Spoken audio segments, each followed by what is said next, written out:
महाराष्ट्र में बाढ़ बारिश का कहर। अब तक 80 से ज्यादा लोगों की हो चुकी है मौत। कई जगह हुई जलमग्न। पुणे, नासिक, पालघर, कोल्हापुर समेत कई जिलों के लिए रेड अलर्ट, तो मुंबई, सब अर्बन, ठाणे, रत्नागिरी, सिंधुदुर्ग और गढ़चिरौली के लिए जारी है ऑरेंज अलर्ट।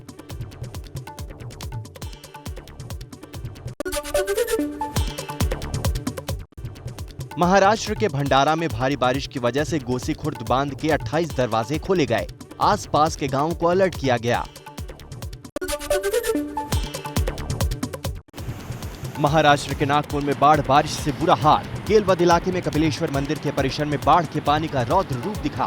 तेज उफान के साथ बह रहा है पानी।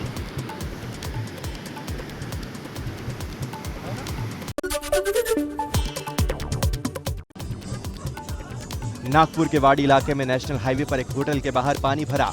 होटल में आने जाने वाले लोगों को परेशानी से बचाने के लिए पानी में डूबी सड़क पर नाव का सहारा लेना पड़ा।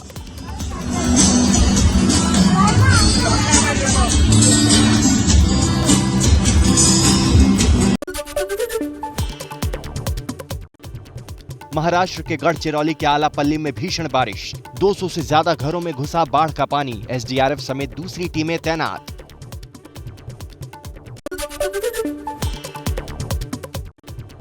महाराष्ट्र के पुणे में भारी बारिश से बढ़ी मुश्किल। मुला मुठा नदी का जलस्तर बढ़ा, जिससे बाबा भीड़ पुल पर चढ़ा नदी का पानी। गाड़ियों की आवाजाही ठप।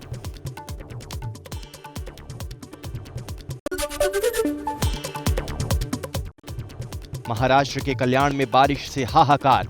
सड़कों पर भरा बारिश का पानी। पानी के बीच सड़कों पर आते जाते दिखे लोग।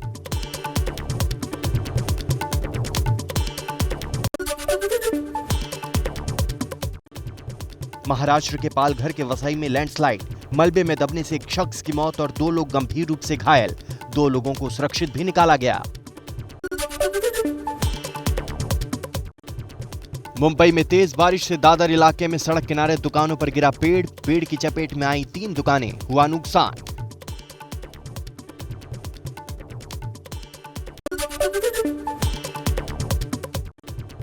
मुंबई में आसमान से बरसती आफत ने बढ़ाई मुसीबत। ईस्टर्न एक्सप्रेस वे पर घाटकोपर से साइन मार्ग तक लगा भीषण जाम। लोगों को हुई काफी परेशानी।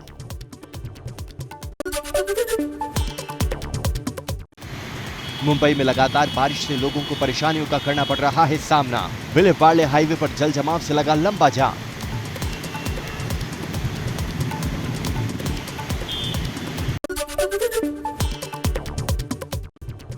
मुंबई में लगातार 6 दिन तक हाई टाइड का अनुमान। मौसम विभाग के मुताबिक 40 से 50 किलोमीटर प्रति घंटे की रफ्तार से तेज हवाएं चलेंगी। मुंबई में कल तक बारिश का ऑरेंज अलर्ट भी जारी है। बाढ़ बारिश को लेकर शिवसेना का मुखपत्र सामना के जरिए बीजेपी पर हमला। लिखा, अहमदाबाद स्विमिंग पूल बन गया है। मुंबई में थोड़ा पानी जमा होने पर हंगामा करने वालों के मुंह से एक भी शब्द नहीं निकल रहे हैं।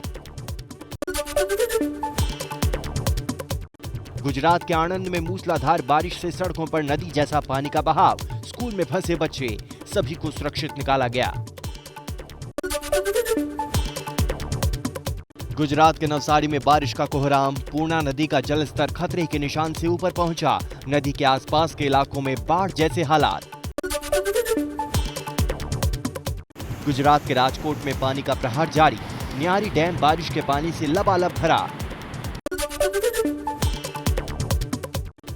गुजरात के अमरेली में तेज बारिश। शेत्रुंजी नदी का जलस्तर बढ़ा। धारी गिर के किनारे बसे गांवों में बाढ़ के हालात।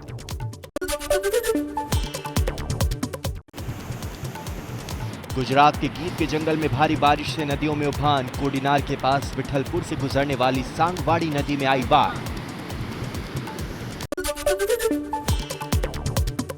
हैदराबाद में भारी बारिश के बाद मीर आलम टैंक झील में रिसाव। नेहरू जूलॉजिकल पार्क हुआ जलमग्न, जिसकी वजह से सफारी पार्क परिसर जनता के लिए किया गया बंद।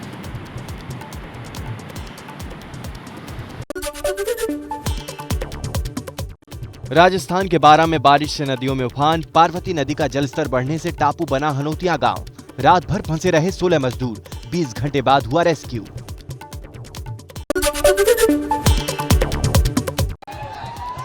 कोलंबो में प्रधानमंत्री आवास में घुसे प्रदर्शनकारी। भीड़ काबू करने के लिए सुरक्षा बलों ने की हवाई फायरिंग। प्रदर्शनकारियों पर आंसू गैस के गोले भी छोड़े गए, कई घायल।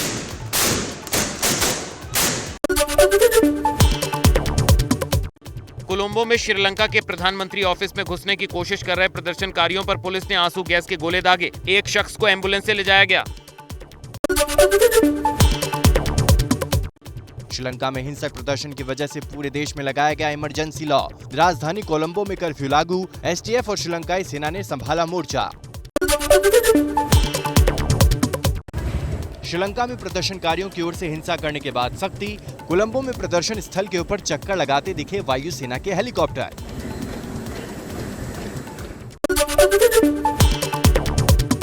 श्रीलंका की वायुसेना ने राष्ट्रपति गोटबाया राजपक्षे के देश छोड़ने की पुष्टि की। वायुसेना ने बयान जारी कर कहा, राष्ट्रपति को एयरक्राफ्ट से मालदीव भेजा गया है। श्रीलंका में आर्थिक संकट और हिंसक प्रदर्शन के बीच रानिल विक्रमसिंघे कार्यवाहक राष्ट्रपति नियुक्त। श्रीलंकाई प्रधानमंत्री ऑफिस ने की खबर की पुष्टि।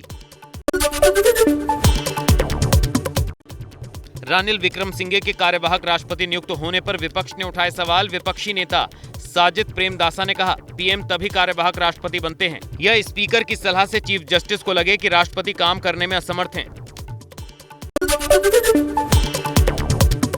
श्रीलंका में हिंसा करने वालों पर कार्रवाई शुरू। कार्यवाहक राष्ट्रपति रानिल विक्रमसिंघे ने हिंसा करने वालों को गिरफ्तार करने के आदेश दिए। श्रीलंका में सरकारी टीवी चैनल रूपवाहिनी के ऑफिस में घुसे प्रदर्शनकारी, जिसके बाद रूपवाहिनी चैनल का प्रसारण बंद किया गया। आईटीएन चैनल को भी किया गया ऑफ एयर।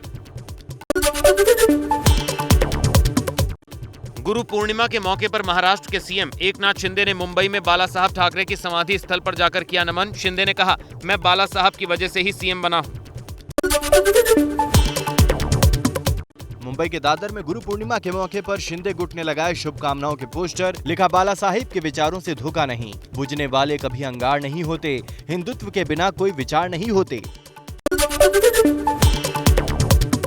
गुरु पूर्णिमा पर शिवसेना प्रवक्ता संजय राउत का ट्वीट। बाला साहब ठाकरे के साथ फोटो शेयर कर लिखा, वो ही गुरु, गुरूर भी वो ही।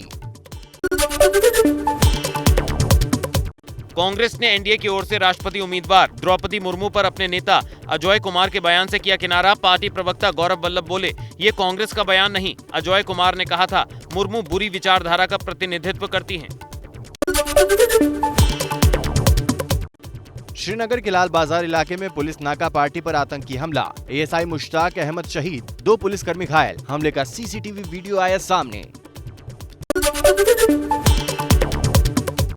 यूपी के गाजियाबाद में कार और मोपेड बाइक की टक्कर के बाद 2 पक्षों में विवाद। जमकर हुआ पथराव, बोतलें फेंकी गईं, हवाई फायरिंग की भी खबर। पुलिस ने 30 नामजद और 80 अज्ञात लोगों के खिलाफ केस दर्ज किया। मध्य प्रदेश के टीकमगढ़ में नगरीय निकाय चुनाव की वोटिंग के दौरान बीजेपी विधायक राकेश गिरी और कांग्रेस नेता यादवेंद्र सिंह के बीच विवाद। दोनों नेताओं के समर्थक आपस में भिड़े, विधायक का भाई हुआ घायल। दिल्ली में 200 सीसीटीवी कैमरों की जांच के बाद पकड़ा गया हिट एंड रन का आरोपी। 10 जुलाई को ग्रेटर कैलाश इलाके में अपनी BMW कार से शख्स को मारी थी टक्कर, शख्स की हो गई थी मौत। तेलंगाना के कामारेड्डी में करंट लगने से एक ही परिवार के 4 लोगों की मौत। खेलने के दौरान घर के पास पड़े तार से बच्चों को लगा था करंट। बच्चों को बचाने के लिए दौड़े मां बाप भी करंट की चपेट में आ गए। देश में पिछले 24 घंटे में कोरोना से 45 लोगों की मौत, करीब 17,000 नए मामले भी सामने आए। देश में एक्टिव केसों की संख्या बढ़कर 1,32,000 के पार।